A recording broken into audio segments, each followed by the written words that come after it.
ദിൽഷ, കുടുംബത്തെ സംബന്ധിച്ചിടത്തോളം ഉൾക്കൊള്ളാൻ കഴിയാത്ത അത്രയും വലിയ ആഘാതമാണ്. ഇപ്പോൾ ആ പരിസരത്താണ് ദിൽഷ ഉള്ളത് എന്നാണ് ഞാൻ മനസ്സിലാക്കുന്നത്. ആ കുടുംബാംഗങ്ങൾ, ഒപ്പം തന്നെ ബന്ധുക്കൾ, ആ പരിസരവാസികൾ, അവരുടെയൊക്കെ പ്രതികരണം നമുക്ക് ചോദിച്ചറിയാൻ കഴിഞ്ഞിട്ടുണ്ടോ? എന്താണ് അവിടെ നിന്നും നൽകാൻ കഴിയുന്ന വിവരങ്ങൾ ഇപ്പോൾ?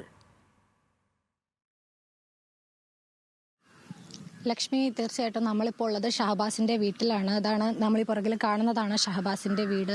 ഏറെ തകർന്ന ഒരവസ്ഥയിൽ തന്നെയാണ്. നമുക്ക് പ്രത്യേകിച്ച് പറയേണ്ട കാര്യമില്ല. പെട്ടെന്നുണ്ടായ ഒരു സംഭവം, അതായത് നിസാര വാക്കുതർക്കങ്ങളുടെ പേരിലുണ്ടായ വലിയൊരു കൊലപാതകം എന്ന് തന്നെ പറയേണ്ടിയിരിക്കുന്നു. അതൊരു ഏറെ തകർന്ന ഒരു അവസ്ഥയിലാണ് ഷഹബാസിന്റെ മാതാപിതാക്കളുള്ളത്. ഷഹബാസിന്റെ അമ്മയ്ക്ക് തീരെ വയ്യാതെ ഇരിക്കുന്ന ഒരവസ്ഥയാണ്. ഇപ്പോൾ ആശുപത്രിയിൽ കൊണ്ടുപോകാൻ വേണ്ടി നിൽക്കുകയാണ് ബന്ധുക്കളുള്ളത്. അതുപോലെ തന്നെ അച്ഛനും എല്ലാവരും മാനസികമായിട്ട് ഏക തകർന്ന ഒരു നിലയിൽ തന്നെയാണുള്ളത്. അതിൽ എടുത്തു പറയേണ്ട ഒരു കാര്യം, ഇന്നലെ തന്നെ ഈ പ്രതികളെ എല്ലാം തന്നെ വിട്ടയക്കുന്ന ഒരു സംഭവം പോലീസിന്റെ ഭാഗത്തു നിന്ന് ഉണ്ടായിട്ടുണ്ടായിരുന്നു. അതിൽ വലിയ രീതിയിലുള്ളൊരു പ്രതിഷേധത്തിൽ തന്നെയാണ് നാട്ടുകാർ. വലിയ രീതിയിലുള്ള ഒരു അമർഷം അവർ പറയുന്നുണ്ട്. കാരണം ഇത്രയും വലിയ നാടിന് നടുക്കി ഇത്രയും വലിയൊരു സംഭവം ഉണ്ടായി, വിറങ്ങലിച്ച് നിൽക്കുകയാണ് ഈ നാട്. ഇത്രയും വലിയൊരു സംഭവം ഉണ്ടായിട്ട്, അതായത് 10ാം ക്ലാസ് വിദ്യാർത്ഥികളുടെ ഭാഗത്തു നിന്നാണ് ഇത്തരത്തിലുണ്ടാവുന്ന കൊടും ക്രൂരത ഉണ്ടായിരിക്കുന്നത്. ഒരു കേവലം വിദ്യാർത്ഥികൾ എന്ന് മാത്രം പറഞ്ഞ് നമുക്ക് ഒരു നിസ്സാരവൽക്കരിക്കാൻ പറ്റുന്ന ഒരു കാര്യമല്ല ഇത്. അതിനേക്കാൾ വലിയ കുറ്റവാളികളുടെ ഒരു മനസ്ഥിതിയിലേക്ക് ആ കുട്ടികൾ എത്തി എന്നുള്ളത് ഏറെ ആശങ്കപ്പെടുത്തുന്ന ഒരു കാര്യമാണ്. ഇപ്പോൾ ഷഹബാസിന്റെ അയൽവാസിയായ ആളുകൾ നമ്മുടെ കൂടെ ചേരുന്നുണ്ട്.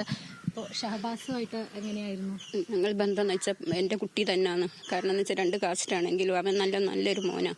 കാരണം എന്ന് വെച്ചാൽ എൻ്റെ ഫോണ് കേട് വന്നാലും അവനാ നന്നാക്കി തരിക. പിന്നെ എപ്പം വന്നാലും ഞാൻ കടയിൽ കൊടുക്കാറില്ല. പിന്നെ ഇവനെന്ന് വെച്ചാൽ നല്ല പഠിക്കുന്ന ഒരു മോനാണ്. അങ്ങനത്തെ ചീത്ത കൂട്ടുകെട്ടോ അല്ലാതെ ഒരു ലഹരി പദാർത്ഥങ്ങളോ അങ്ങനെയൊന്നും അയാൾക്ക് ഇഷ്ടമല്ല. അവൻ്റെ ഉപ്പയ്ക്ക് ഉപ്പ എന്ന് പറഞ്ഞാൽ അധ്വാനിച്ച് പഠിപ്പിച്ച് ജീവിക്കണം എന്നുള്ള ഒരൊറ്റ ചിന്താഗതി ഉള്ളത് അവൻ്റെ ഉപ്പയ്ക്ക്. പുറത്ത് പോലും വിടില്ല ചെക്കന. കാരണം എന്ന് വെച്ചാൽ 4 ആൺമക്കളുള്ളത്. ഏറ്റവും മൂത്ത അവന് 16 വയസ്സായി. അതിൻ്റെ ഇളയതാണ് 5ഉം 6ഉം 2 വയസ്സുള്ള കുട്ടികളാണ് ഇതിൻ്റെ താഴെയുള്ളത്. അപ്പോൾ അവനെന്ന് വെച്ചാൽ നല്ല പഠിക്കുന്ന മോനാണ്. ഇവർക്ക് 10ാം ക്ലാസ്സിൽ വെക്കേഷൻ കഴിഞ്ഞ് ഇനി പിന്നെ ഞാൻ അവനോട് പറഞ്ഞിട്ട്, മോനെ ഇനി 10ാം ക്ലാസ് നല്ല A+ വാങ്ങണം, എനിക്ക് പേപ്പറിൽ കാണാൻ കേട്ടോ ഫോട്ടോ എന്ന് പറഞ്ഞപ്പോൾ അതിനുള്ള ഞാൻ പഠിച്ച് മെമ്മറി കയറ്റി വെച്ചിട്ടുണ്ട് ചേച്ചി ടെൻഷൻ ആവണ്ടാണ്.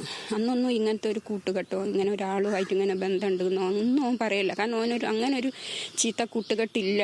അതുകൊണ്ടാണ്. പിന്നെ അവന് മിനിയാന്ന് വൈകുന്നേരം അവന് ചായക്ക് എന്തോ വാങ്ങാൻ വേണ്ടി പോയതാ. തിരിച്ചു വരാത്തത് കൊണ്ട് ഒരു കൂട്ടിക്കൊണ്ടുപോയ ചെക്കൻ തന്നെ തിരിച്ചു കൊണ്ടുവിടുകയും ചെയ്ത്.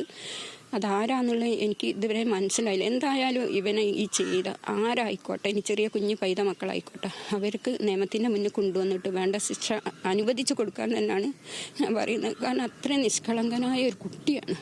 അവന് വേറെ ഒന്നുമില്ല, നല്ല മോനാണ്. അതുകൊണ്ട് എന്ത് വന്നാലും വേണ്ടില്ല ആ കുട്ടീനെ ഇങ്ങനെ ക്രൂരത ചെയ്ത ആരായിക്കോട്ടെ ഓർക്കും ഈ ഒരു വേദന മനസ്സിലാവണ്ടേ. അല്ലാണ്ട് ഓലും ഇങ്ങനെ പുറത്ത് ചാടി നടന്നാലും അത് ശരിയാവുന്നല്ലോ. വലിയ ദുഃഖത്തിലായി നടക്കില്ല. അത്രയും വിഷമം പിടിച്ചൊരു സംഭവമാണിത്.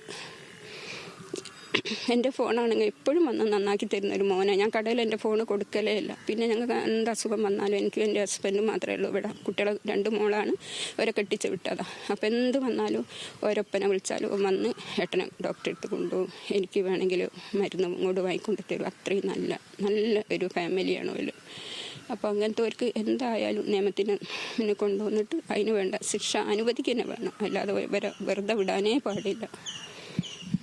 ലക്ഷ്മി, ഷഹബാസിന്റെ അയൽവാസി സൂചിപ്പിച്ചതുപോലെ തന്നെ ഏറെ ദാരുണമായ സംഭവം. ഈ ഒരു സംഭവത്തിൽ വളരെ ഏറെ ഞെട്ടി തെറിച്ചു നിൽക്കുന്ന ഒരവസ്ഥയിൽ തന്നെയാണ് നാട്ടുകാരും ഉള്ളത്. അതിൽ എടുത്തു പറയേണ്ട ഒരു കാര്യം എന്തെന്നാൽ, ഷഹബാസ് നേരത്തെയും ഇത്തരത്തിൽ ഒരു തരത്തിലുള്ള ഒരു പ്രശ്നങ്ങളിലേക്കോ മറ്റു കാര്യങ്ങളിലേക്കോ പോകാതിരുന്ന ഒരു കുട്ടിയായിരുന്നു. അവന് യാതൊരുവിധ ചീത്ത കൂട്ടുകെട്ടുകളോ അല്ലെങ്കിൽ മറ്റു ഇടപാടുകളോ അങ്ങനെ ഒന്നും തന്നെ ഉണ്ടായിരുന്നില്ല. അവൻ പഠിത്തത്തിൽ മാത്രം കൂടുതൽ കോൺസെൻട്രേറ്റ് ചെയ്ത് അങ്ങനെ മുന്നോട്ട് പോയിരുന്ന ഒരു കുട്ടിയാണ്. ആ കുട്ടിക്ക് ഇത്തരത്തിലൊരു അവസ്ഥ വന്നപ്പോൾ അത് സത്യം പറഞ്ഞ നാട്ടുകാരും ഏറെ ദുഃഖത്തിൽ തന്നെയാണ്. നമ്മൾ അവരോട് സംസാരിച്ചപ്പോഴും നമുക്ക് മനസ്സിലായ ഒരു കാര്യം എന്നാൽ, ഈ ഒരു 10ാം ക്ലാസ് പരീക്ഷയിൽ വലിയ ഉന്നത വിജയമെല്ലാം പ്രതീക്ഷിച്ച് നിന്നിരുന്ന ഒരു കുട്ടിക്ക് പെട്ടെന്ന് ഇത്തരത്തിലൊരു സംഭവം ഉണ്ടാകുന്നു.